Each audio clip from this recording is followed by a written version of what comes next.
Daniel, that's a fantastic introduction, man. Really, now I have to catch up with that, you know. So the first thing that I'd like to say, guys, I am deeply sorry. The first thing is I definitely have to rush out once I'm done, simply because my flight is at 4:30 and I'm not too sure about Orlando Airport. That way, you know. So I don't really want to miss it because my students are coming tomorrow and I've given them some homeworks and so on. So I need to be there under any circumstance. So to begin with, guys, again, as you know, Daniel pointed out, so this is about an Indo-American perspective, I was thinking initially, because guys, we definitely have the idea coming from West, we definitely have the idea coming from Chinese kind of intellectual ideas that's coming out of China. But the point is, I was thinking, and this paper was initially, so I edit one journal and this paper was initially developed there. I went to a conference and they were asking me, can you give us an overview of this Belt and Road Initiative? I'm like, okay, then we can talk about it. So this is what it is in terms of the Belt and Road Initiative. I know sometimes it can be actually preaching to the choir, because there are many of you who are definitely involved in it. So without further delay, let's start talking about it. So the thing is, I'll just talk about the facts and figures to begin with. What we have over here, guys, is it's launched in China 2013, actually in Kazakhstan, where President Xi talked about it for the first time. And you have the land-based, you know, Eurasia that's going there. You also have the maritime routes, and it's covering 40% of global GDP and 65% of world population. And right now, it will increase by 14% Chinese investment annually over the next 2 years, and the total investment amount could double, and it could be $1.2 to $1.3 trillion by 2027. So what are the things that are over there? Guys, the land route, which we all know, so this is the land route. It also connects, as you can see, it connects Eurasia, it connects Southeast Asia, it also connects Africa. That's the land route. And we have 6 economic, I don't know if it's coming there. I don't know if you can see this, it would be very difficult, it seems, but there are 6 economic corridors out here, guys. And what we have basically is we have CPEC, which is China-Pakistan Economic Corridor, and then we have Eurasia, all these gas line, pipelines and so on. Go on. Okay, good. Thank you so much. We have, you know, China-Europe freight trains. We have Bangladesh, India, Myanmar line. For some reason, it's not coming up there, yeah. China-Laos Railway. These are the 6 corridors initially that was mentioned over there. So the fact is, I will first talk about, you know, instead of delaying it here, because I could see that for some reason it's not getting, you know, projected right on the projector. I'm just moving on there. I'm talking about the strategic drivers. So basically, it's bolstering regional. So according to China, according to Chinese ideas, it's bolstering kind of regional security. Chinese analysis claims that economic growth, you know, created by the Belt and Road Initiative will eradicate poverty and extremism, and the idea of terrorism comes from poverty. So if you can eradicate poverty, then you have all these ideas, all these issues of terrorism and extremism that will go down. So because of that kind of initiates the idea to connect, you know, Eurasia, where you have the 5, you know, post-Soviet Union states like, you know, Kazakhstan and then Tajikistan and so on, and you also have the Xinjiang kind of autonomous province where there are issues out there as well. So the idea is, because of this, because of the growth and development, it will go down. That's the idea. The second point, it will definitely improve territorial disputes. Again, we can see it to some extent with Vietnam, the idea with Vietnam and China, the territorial disputes with South China Sea beginning to, you know, phase down a little bit. So that's happening already. Increasing mutual trust, whether that will happen or not, but that's one of the definite factors, objectives for sure. And improving energy security. Now, we all know that Malacca Strait is where you have 80% of Chinese you know, natural gas and energy and oil are coming from. So you need to have certain other ports so that they are not completely connected with Malacca Strait, because otherwise what's happening is they're completely dependent with Malacca, and if that happens, then because of their huge energy dependence, there will be trouble. At some point, some trouble will be cooking in. So because of that, guys, there is the issue of improving energy security that they have, and because of that, they have the Gadar port in Pakistan, and they have Hambantota, which is in, of course, in Sri Lanka, and there are certain other African ports that they are trying to develop as well. So these are the initiatives, these are the objectives that they have to begin with. These are the strategic drivers. And again, I was reading this Giovanni Arrighi's logic, and it talks about capital logic and territorial logic, guys. So essentially it says there is overcapacity in the Chinese manufacturing sector, and you need to have the market seeking motive. Where do you find market? Central Asia would give you the market right away. So that's the capital logic and the territorial logic that comes from it. Essentially, I'll tell you, this author, I don't know if you have read the book, which is Adam Smith in Beijing. If you haven't, I would definitely recommend. That's the book, Adam Smith in Beijing, and this is the rise of China in the 21st century, or along that line. So you know the next of it. But that's what has been mentioned over there, that this is the territorial logic or the capital logic that's there. Essentially coming from Giovanni Arrighi's, but definitely Zhang mentioned it in 2017 in one of his papers. So history, I think we all know about it, so I'm just moving on. I'm just going to the geography part of it, the Central Asia and Eurasia part of it. Guys, I'd like you to pause and see the One Belt, One Road initiative and the regional development. What do we see over here? The yellow highlights that I have over here is the United States, Japan, India, and Australia. Why have I highlighted these 4 countries over there right now is because the thing is, these are the 4 countries who are either very wary of the One Belt, One Road initiative, or they are not part of the One Belt, One Road initiative. So I think the success of the Belt and Road initiative somewhere would depend with the contribution. I'm ruling out the US, but definitely the contribution of India, Japan, and if possible, Australia as well. So there then you can connect, really have the maritime routes becoming successful, which is why I'm talking about it over here. These are the top 15 trading partners of China, and yet the highlighted ones are the ones, the highlighted yellow ones are the ones where you are not 100% sure about their commitment. I am not necessarily saying that it's China's fault, but that's their commitment is not 100% there. That's the point I'm making over here. And we need this in the next few slides as well. If I look into the top 15 trading partners, guys, I don't see any Central Asian countries. I don't see, again, I don't see Kazakhstan, I don't see Turkmenistan, I don't see Uzbekistan, I don't see any Central Asian countries out there. Why am I talking about it? I'll come to that right now. I'll talk about the international trade theory, and that will connect with why these countries will be will benefit from the Belt and Road initiative. So what I have next is, I have the size, so I have the gravity model, guys. The gravity model is an international trade model which basically talks about, and without really going into the mathematics of it, it basically talks about that the size of economies matter when you talk about trade. So what happens over here is, trade between any 2 countries is larger, the larger is either country. So if I compare right now, if I go into the equation, I promise that's the only equation I have. So what I have over here, guys, there are 2 countries, I and J, and I have these 2 countries' economic GDPs. I have their GDPs divided by their distance. So what happens over here is, if you have the economic size is better, that will improve the trade between these 2 countries. Why is this important? Because the Central Asian countries were trading definitely with Russia, but Russia's economic size would be around $2 trillion right now, whereas if you compare that with China, which is $12 trillion, then China vis-a-vis the Central Asian countries, you will find that that there is a huge scope for trade improvement with China vis-a-vis all the Central Asian countries that I was talking about. So there is no doubt about it that the Central Asian countries will benefit out of the Belt and Road initiative, as the gravity model would predict. If that's happening or not, let's find out.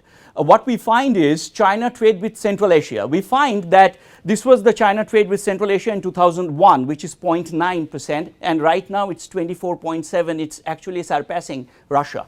Why it's surpassing Russia is again because of the gravity model. I would predict is because the Chinese economic prowess is such that because of which definitely the trade can improve. Now whether the trade deficit, there is a balance of trade there, I am not arguing along that line. I am just saying the total trade will improve between China and all the Central Asian states. Whether China will benefit, I would argue yes, to some extent as well.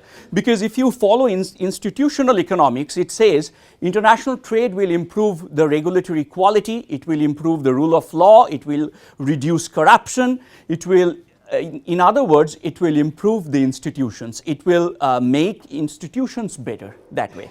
So China and all other Central Asian countries, institutional wise, if I actually look into their political freedom, their economic freedom and so on, that's not a very high ranked countries anywhere, which is where I think the international trade will allow them to actually open up and to have some kind of a conversation going on, which is where all these institutions will definitely improve. Central Asia is not doing well with institutions for sure, and it will get better.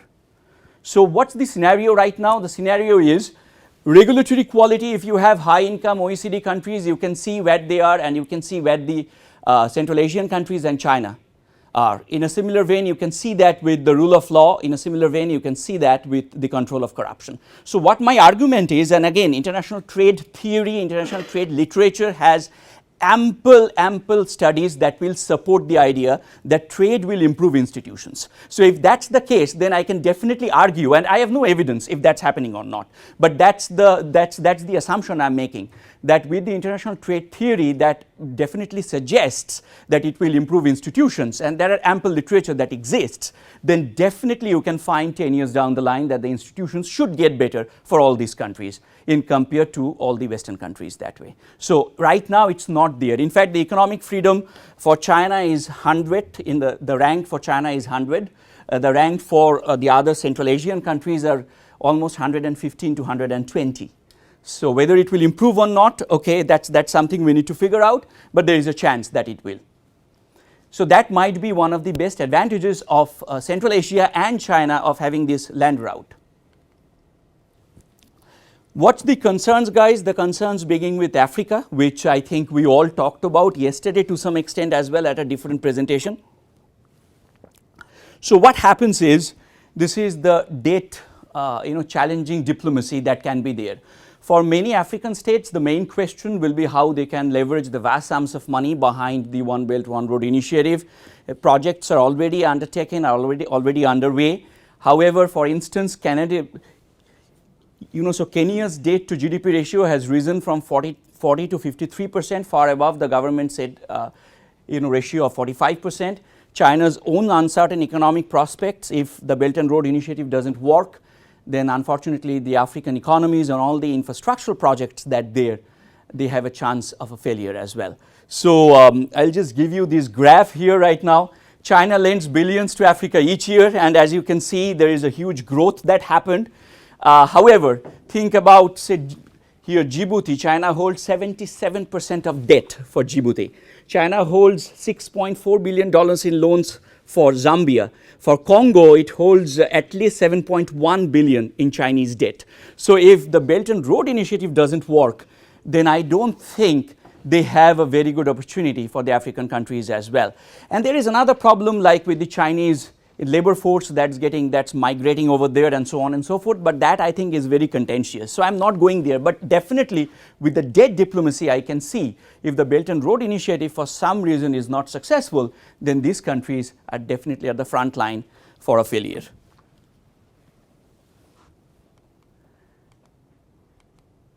What's the problem with China? That can be there, and there can be cultural issues with this as well. And again, we were coming back to the discussion that we were having just before the lunch. The idea of ethnocentricity, why do I say? Again, I'm saying some kind of proposed ethnocentricity. I'm not saying it's there. But the idea is, and this is coming from the manifesto in 2017, okay guys? So national humiliation, 1839 to 1949. And this is this is the manifesto of the Communist Party. Then rebuilding 1949 to 2012, then moderate prosperity by 2020, national rejuvenation by 2049. So guys, if you think about it and pause and see this one, somewhere there is this Sinocentric ideas that's there. So it's whether Belt and Road initiative is part of the Sinocentric idea, or this is really the idea that should make a success story for everyone, 65 countries who are planning to be involved in it. That's the question. I don't know the answer yet to that question, but I'm posing that question to you. So it would be very important that it's not very ethnocentric. It's not really saying that it's very Sinocentric and China will, it's some kind of a Marshall Plan for China at the end of the day. If that's the case, then it will not might work out kind of effectively. The reluctant partners, Japan and India, I was mentioning to you with this, with the other yellow highlighted lines, you know, Japan, there is this historical dispute, of course. Thank you. There is this historical dispute, of course, which we all know. So Japan would be a problem to begin with, to be a part of the Belt and Road Initiative, and then again, then East Asia becomes a part of, or becomes a challenge if Japan is not there. In a similar vein, Japan and India right now have something called Asia-Africa Growth Corridor. Asia-Africa Growth Corridor, which connects Japan, India, Australia, and then the African countries in the eastern coast. So again, guys, what I'm trying to project over here is, from all the discussions that we had previously, okay, so again, there is a challenger. There is a challenger to this great growth project, which is Belt and Road Initiative. And the challenger is already there because these countries are not fully convinced whether this is working or not. They are not fully convinced whether their sovereignty will be maintained or not. So because of that, these countries will try to have another, some kind of a trade agreement somewhere, which I think can undermine the Belt and Road Initiative. So the idea of the Belt and Road Initiative to bring everyone together and to make it a success would be a challenge at that point in time. And if that happens, I don't see that then the ideas, the objectives of the Belt and Road Initiative, when it started and the ambitious plan that's there, will actually be a fruitful thing at the end of the day.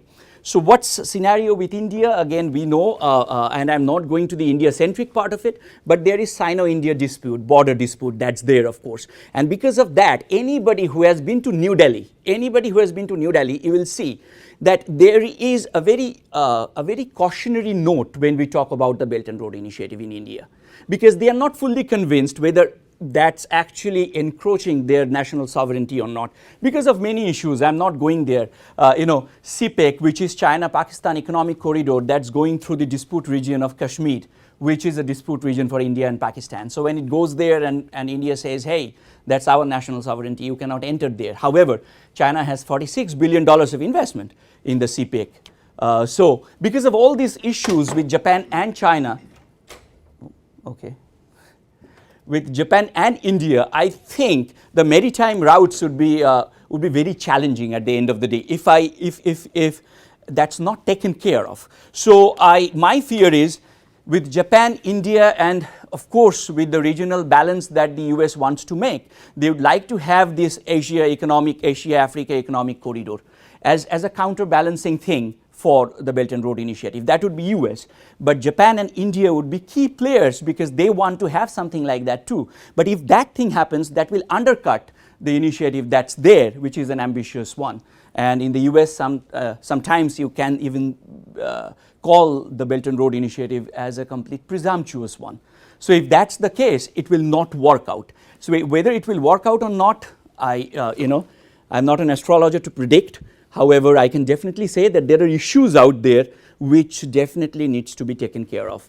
And guys, on that note, I think I'm done. 5 minutes? Oh, okay.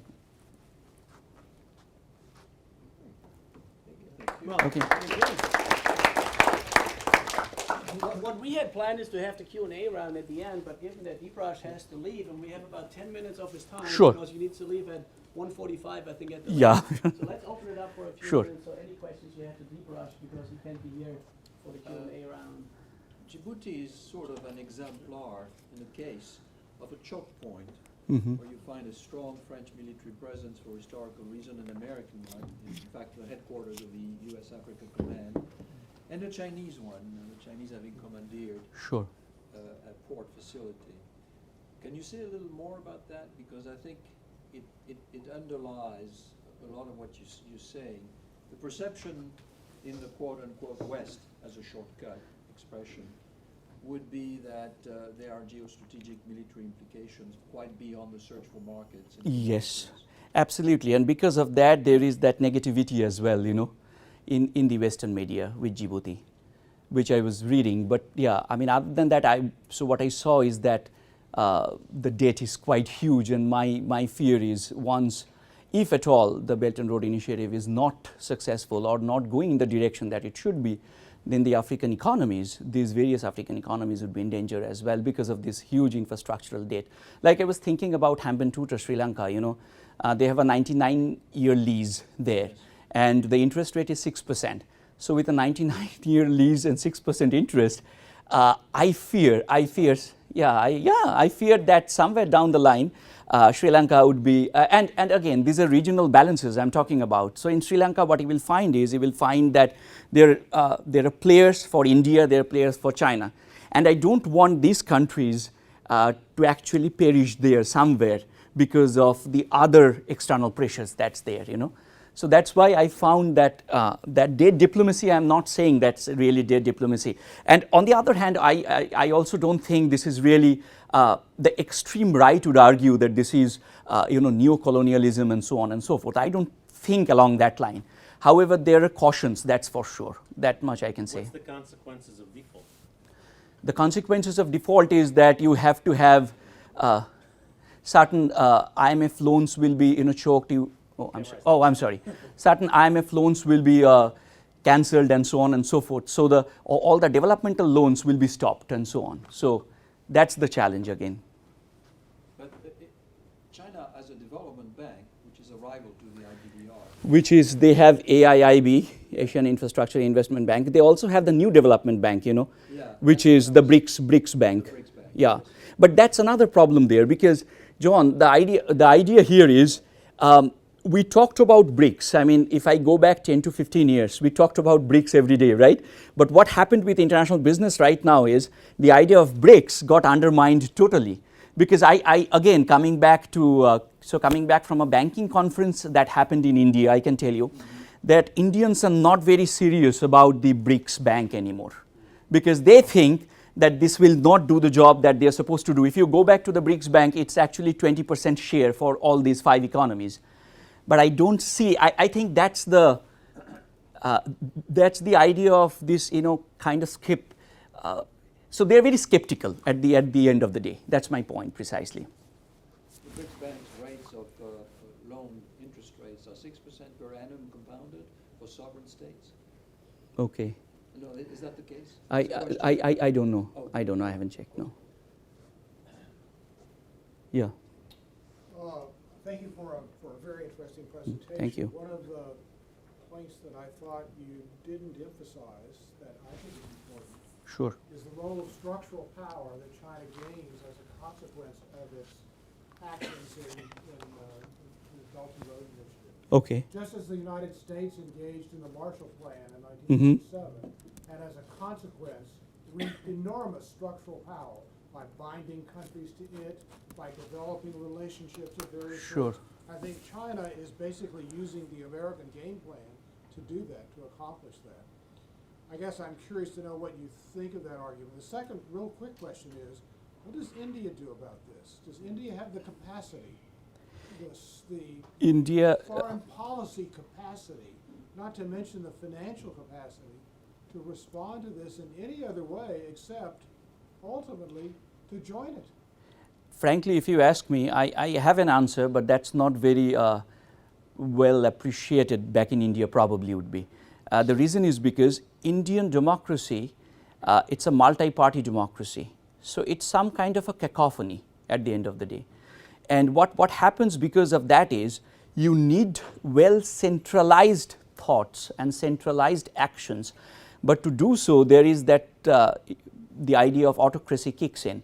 And I don't think that idea would be there. So because of that, India's foreign policy would suffer every single 5 years, like I think with that might happen with China, like with the US too. You know, every 5 years when there is this next voting, there is this next election that will happen, I think the policy might shift again from being very aggressive to again being very conservative. So to answer your question, there is no way out I can see for India other than definitely to have to improve the Sino-India relationship. But are they doing so? I see there are doubts in both the sides, you know. Like I'll give you an example. In 2017, when the Belt and Road Initiative, the first meeting was taking place, the Indian Premier, the Indian Prime Minister wasn't there. none of the Indian government administrators were there. And what happened next was China was there at definitely at the Indian border, and there were for 45 days there was a stalemate for all these military actions. So there was huge military buildup in both these borders, and we all waited for 45 days about what's happening. So Constraining India's choices is a form of structural power. mm-hmm. That's true. Good point. Yeah, I can think through it. India technically at war still? Not really. Okay, the northwest border. The northwest border, that dispute will remain, I think, for the foreseeable future. India has fortified and built an underground tunnel to speed logistical supplies to the front. Okay, I don't know that. You know what the army is doing, but yeah, might be. Surprising. John got intelligence, Yeah. Georgia Tech, I saw that, yeah. The State Department is calling him, Yeah. Any answers? Any other questions, guys? I know it's 2 minutes to that critical time, right, for you to make it to your. And Jimmy's also waiting. Advisor to the Indian government, what would you tell them? My point would be, first of all, to have definitely not to become completely pro-American, but you need to control the Indian Ocean.